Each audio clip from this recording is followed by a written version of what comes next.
If you've been watching my channel over the last year, then you know I've developed an interest in making videos where I talk about awful things, whether it's a person, product, etc.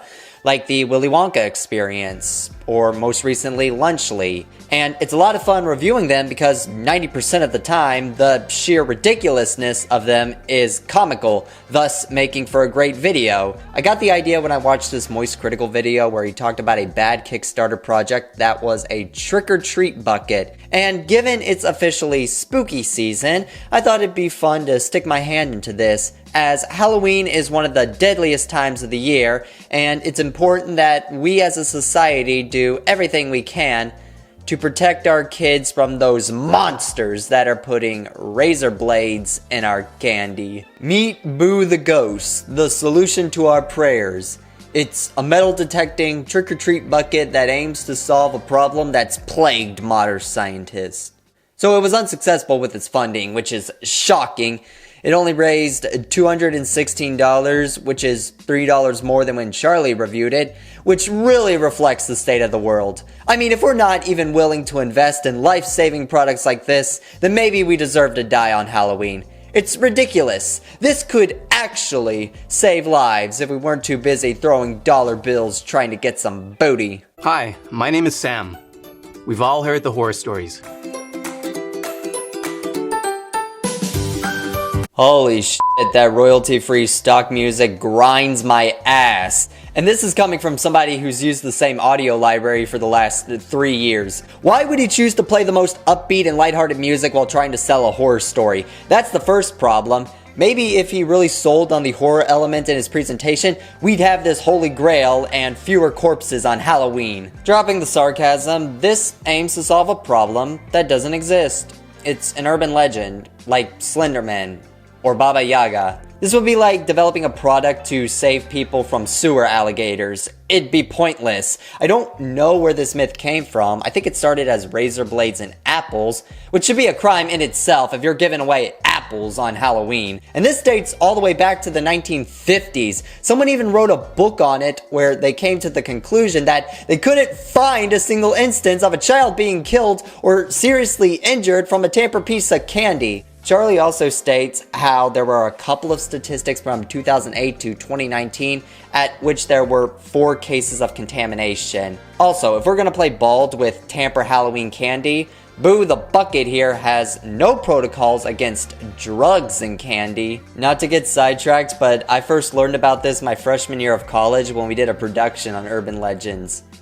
And when I learned about that, I about fell out my chair. Who's giving away free drugs? That shit's more expensive than the candy. But after doing research, it turns out it wasn't candy laced with drugs, it was actual drugs. What we found were a couple of cases involving children accidentally receiving edibles on Halloween and then getting so unbelievably high at school the next day because the people who bought the candy didn't know it wasn't for kids.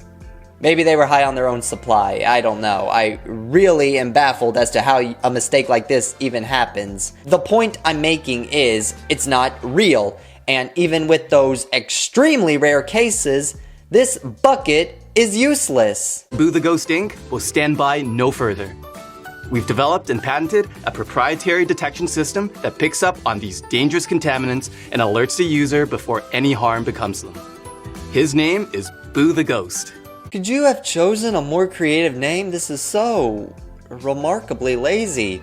Boo the Ghost is something that's been used 1,000 times. In fact, I bet you didn't even notice that I called it Boo the Bucket a minute ago. That would have been a better name because at least it correlates to the product you're selling and actually rolls off the tongue a bit better. I really wish he chose anything that wasn't Boo for the millionth time. It doesn't even have to be ghost adjacent. He could have just called it Giorno or Diavolo. Boo is crafted with a fully integrated, patented detection system. This system consists of a detection coil in the rim that picks up on any metallic objects and uses a vibrating handle with a built-in LED light to alert your child when they are in potential danger. Boo does this by communicating the detection through a circuit board on the interior base that triggers a multi-stage discrete alert system so that your child knows when there's a hazardous object present and that a thorough inspection of the candy should be conducted. It's pretty simple. It's a bucket with a metal detector built into the rim that sounds an alarm when it detects something metal. It's not winning an award for creative ingenuity or anything, it's just a mechanized bucket. Now, I'm not an entrepreneur, but I don't think this would be financially stable. With the amount of wiring and contraptions needed, it would be extremely expensive to produce, meaning you would have to sell it for a high price. And other than a couple gizmos, it doesn't really offer much value and actually takes away the purpose of it being a bucket. It's relatively smaller than a normal trick-or-treat bucket, meaning kids who have it probably won't get more than 7 houses worth of candy at best. Not to mention, based on the few articles that talk about razor blades and candy, most of them occurred in low-class, high-poverty areas, meaning the target demographic wouldn't be able to afford it anyways, even if there was an epidemic of tampered Halloween candy. Check it out.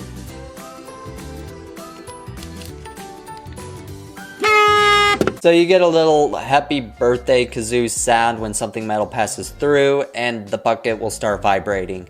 Now let's play around with this for a moment. Let's say you get a handful of candy, and suddenly you hear a honk. Well, now there's no way to know which piece it was. Nobody's giving out candy one by one. That's not happening. And even if they did, let's say you get a honk from a piece of Snickers. Well, now it's mixed in with every other Snickers in the bucket, so either way, you'll still have to dump the whole thing in order to inspect each piece individually. And you'll probably want to do it in front of the house that the honk happened at for liability's sake. Not to mention, the whole system of using a metal detector to save children is heavily flawed in itself. A honk could go off accidentally if the person handing out candy was wearing a ring or a watch, and children aren't going to know that, so the second Boo starts firing the alarms, they're going to be in a state of panic, opening every single piece of their candy, trying to find the razor blade that doesn't exist. This would never be practical no matter how it's executed, is the point I'm trying to make. Right now, it picks up on all metal objects that pass through the rim of the container.